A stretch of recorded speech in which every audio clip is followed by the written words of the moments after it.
Okay, happy Sunday Racing, bayang karerista. Araw tayo ng linggo, January 21, 2024. Bago tayo magsimula, shoutout lang tayo saglit kay Boss Ronald Susim at kay Boss Glenn Santa Maria. Good luck sa inyo dyan, happy racing mga boss. At araw nga ng linggo, no? 8 karera tayo for Sunday Racing. At ang post time or start time ng race 1 natin is alas 2 ng hapon. And meron tayong highlight race, no? Yung 3-year-old maiden stakes race. Sa race 2 gaganapin yan. Okay, so simulan na natin yung mga giya natin para sa araw ng linggo, January 21, 2024. Race 1 tayo, start ng first pick 5. Class 5-5, lowest group agad tayo dito. 1,400 meters ang distansya, 5 kalahok. First choice rin natin, numero 1, no? Si Princess Belle.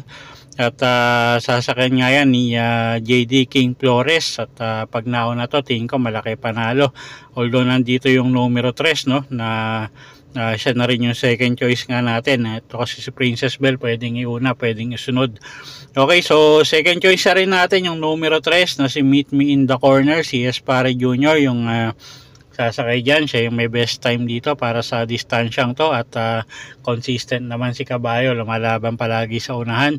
So siya na rin yung second choice natin. Okay, so sa race 1, first choice numero 1, Princess Belle. Second choice numero 3, Meet Me in the Corner. Okay, race 2 tayo. Ito na yung 3-year-old maiden stakes race, no? Start ng winner take all, distansya 1,400 meters.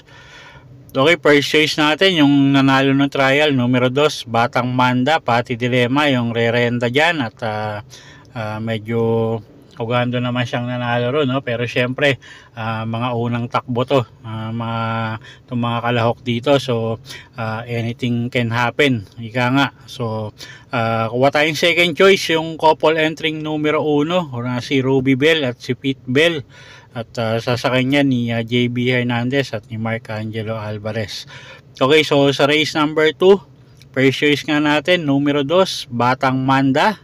Ang second choice natin, yung couple entering numero 1 na si Ruby Bell at Pete Bell. Okay, next race tayo, race number 3. Start ng pick 6, class 5-5 ulit. 1,400 meters ang distansya natin dito. Tingin ko matibay yung numero 4, no? Na si Ivan, si P. Henson, yung re-renda dyan. At tingin ko siya na rin magdadala nga ng unahan dito, no? At wala tayong nakikitang pwedeng magbigay ng pressure sa harap. So ma-rate lang maayos, tingin ko makakaraos to. So first choice natin yan, mukhang lamang. Second choice, numero 3, Signature Whiskey, JD King Flores. Ang re-renda dyan, siya yung nakikita kong pwedeng magbigay ng laban sa numero 4. Okay, so sa race number 3, first choice nga natin na yung numero 4 na si Ivan. At second choice natin yung numero 3 na si Signature Whiskey. Okay, next race tayo, race number 4. Start ng second pick 5. Merge group tayo dito, no? Class 3, 40 to 46, saka 47 to 53. 1,400 meters ang distansya. Medyo mataas na grupo to. First choice natin dito, yung numero 3 na si Kasakhan. Sasakay niya ni M&M Gonzales, gamay ng hinete. Isang diremating kabayo, no? At yun nga, siya yung napipisil natin na first choice dito sa race number 4. Second choice yung numero 2 na rin na si Platinum Prolic, si P. Henson naman yung re-renta dyan. At pwede na rin pangsama. Third choice yung numero 5 na si Sophisticated, si Espare Jr. naman yung sasakay dyan. Medyo mainam yung mga ipinapakita niyan lately. Okay, so sa race 4, first choice nga numero 3, Kasakhan. Second choice yung numero 2 na si Platinum Prolic. Third choice natin numero 5, Sophisticated. Okay, race 5 tayo. Start ng peak 4 na class 5, 6 to 10 bracket. Distansya 1,400 meters. First choice natin dito yung numero 4, no, na si Happy Maggie. Alison Pabilik yung sasakay dyan. At isang deremating kabayo. Siya nga yung first choice natin dito. Second choice natin yung numero 3 na si My Dad Bogart. Sasakay naman yan ni JC Guerra. At yun nga, medyo inconsistent lang si kabayo. Pero tingin ko pag tumakbo ng maigi to, malaki rin ang panalo, no? At kuha tayong third choice dito, pangdehado yung numero 7 na si I'll Have Another. Sasakyan naman yan ni JD Calagos. Okay, so sa race number 5, first choice nga natin numero 4, Happy Maggie. Second choice natin yung numero 3 na si My Dad Bogart. Third choice natin pangdehado numero 7, I'll Have Another. Okay, next race tayo, race number 6, class 4, 28 to 33 bracket. Distansya 1,400 meters. First choice natin, numero 5, Full Combat Order, JD King Flores, yung rerenda dyan. At tingin ko, akop na yung distansya sa kanya, no? Isang deremating kabayo.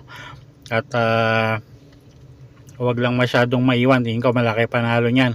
Second choice natin yung numero 4 na si Golden Sunrise. RM Adona naman yung re-renda dyan. At medyo may kababaan na nga rin sa grupo to. So siya na rin yung second choice nga natin dito. Okay, so sa race number 6, first choice nga numero 5, Full Combat Order. Second choice numero 4, Golden Sunrise. Okay, next race tayo. Race number 7, penultimate race. Class 4, 16 to 21 bracket. Distansya 1,400 meters. Okay, parang karera ng mga biyahero to, no? At yun nga, ang daming quadrang medyo or connection na medyo inaayaw yung kabayo nila. Anyway, first choice natin dito, numero 6, couple entering BG at Seychelles, MP Cañete at Jeff Bakiga yung re-renda dyan. Second choice natin yung numero 8 na si Take a Chance. Sasakay naman yan ni si Espari Jr. At third choice natin dito yung numero 2 na si Sandan. Sasakay naman yan ni Jan Alvin Guse. Okay, so dito sa race number 7, first choice nga natin numero 6, couple entering BG at Seychelles. Second choice, numero 8, Take a Chance. At third choice nga natin, yung numero 2 na si Sundance. Okay, last and final race tayo. Race number 8, class 5, 11 to 15 bracket. Distansya 1,400 meters. First choice natin, couple entering numero 2, Ayuda at Cool Ma'am. Nasasakay niya ni Ciel Advincula at ni Jeff Bakaykay. Second choice natin yung numero 5 na si Walking on Sunshine. Sasakay ni Ace Aguila. Medyo mababa na rin sa grupo yan. Third choice natin, pwedeng pangsama sa paratingan, yung numero 7 na si Player Andre. Sasakay ni M.E. De Ocampo. Okay, so sa race number 8, first choice nga, couple entering numero 2, Ayuda at Cool Ma'am. Second choice natin yung numero 5 na si Walking on Sunshine. At third choice natin numero 7, Player Andre. Okay, so yun po yung mga giya natin para sa araw ng linggo, January 21, 2024. Sana po yung makatulong sa pagpili nyo ng mga tatayaang kabayo. Inuulit ko po, kayo pa rin po masusunod kung saan nyo itataya yung pinagpaguran yung pera. Good luck po at happy Sunday racing, bayang karerista.